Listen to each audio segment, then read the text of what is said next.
It's that time of the year again. FGOTY, which is the Field Guides Association of South Africa, proudly presents Safari Guide of the Year 2022.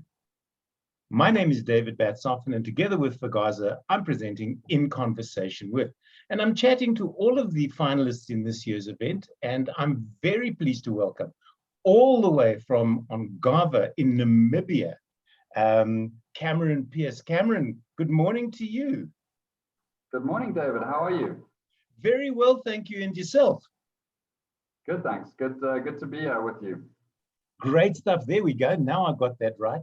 It's early in the morning. What can I say? So, are you ready for the Safari Guide of the Year 2022 questionnaire? Absolutely. It sounds like it's going to be a fun one.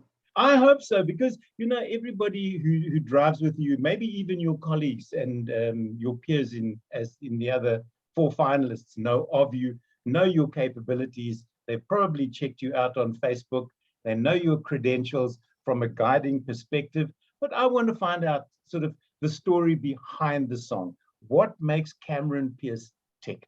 So, first question, your favorite bush snack? I'm a bit of a stickler for, you know, those little jungle oat energy bars, the peanut butter variety. When you're out on a walking safari and, you know, you're right at the end of the day and you have that 3-4 o'clock break just before you head back to camp, it really helps to give you that little energy boost just before you head back. So that's definitely my little guilty pleasure out on a walking safari is a peanut butter flavored jungle oats bar. Great stuff. Careful with the answer to this one. Pineapple on a pizza, yes or no? Oh, that's very easy. Absolutely 100% yes. Any other fruit though, that might be taken at one step too far for me on a pizza, but pineapple, absolutely. No, you and I are going to have words when we meet in June. I've got news for you. The only thing worse on a pizza. No. Pineapple is not on a pizza unless it's 3 o'clock in the morning. It's at the end of a TV shoot. There's only one pizza place open and they've already got Hawaiians stacked to the gunnel, so you can just take it and leave. The only other fruit, like garage pies, the only other fruit that you never put on a pizza, and I've seen one, is kiwi fruit. I have no idea why you'd put that on a pizza. Yeah, I'd have to agree with you on that one for sure. Your favorite sighting while on drive or on foot? I would definitely say that out in the Kalahari, you know, we were very lucky at that time to be having a lot of aardvark and pangolin and aardwolf sightings. One afternoon we were following this aardvark and we were about to jump off and approach him on foot. Obviously, they're a little bit like rhinos in that they've got very poor eyesight, so quite easy to approach on foot without the noise of the vehicle. And as we were about to jump off, we noticed a second aardvark that was basically on a collision path with this one. So we decided to hold back for a second.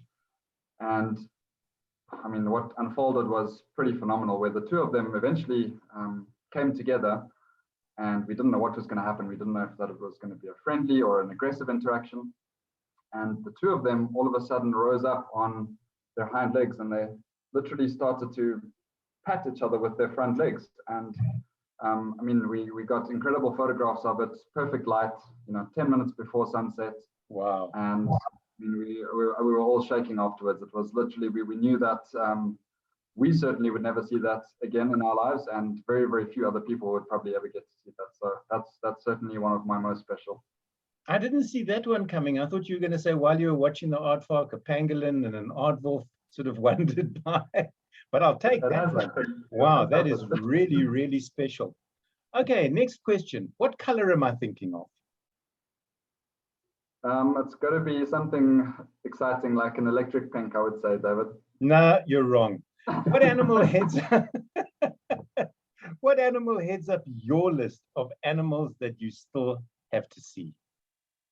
So as I was saying, you know, I spent quite a bit of time in the Kalahari, and there we were very, very lucky to experience and find some really special things that you don't often get to see in the more traditional safari areas. So I've ticked off quite a chunk on my list, but the one that still eludes me is the black-footed cat or the small spotted cat.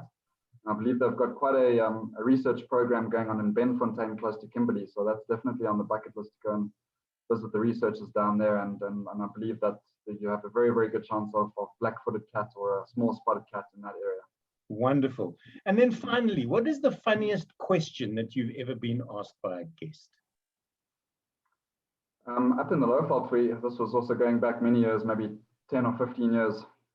And I picked up a Texan family from the airstrip. And on our way back to the lodge, we had a bright orange windsock next to the runway. And as we drove up the windsock, this Texan gentleman looked up in it and he said, Cameron, so is that where y'all feed the giraffe from? And I don't know whether he was taking the mickey out of me or whether he was being serious, but I did have a good chuckle at that one. These stories get better and better. Cameron, I wish you all the very, very best for Safari Guide of the Year 2022. I look forward to meeting you in June in the Lowveld. Bring something warm to wear. Sure. Thank you so much, David. It was lovely meeting you. And yeah, I look forward to actually seeing you in person at the competition, and very much looking forward to it. Very excited about the whole thing.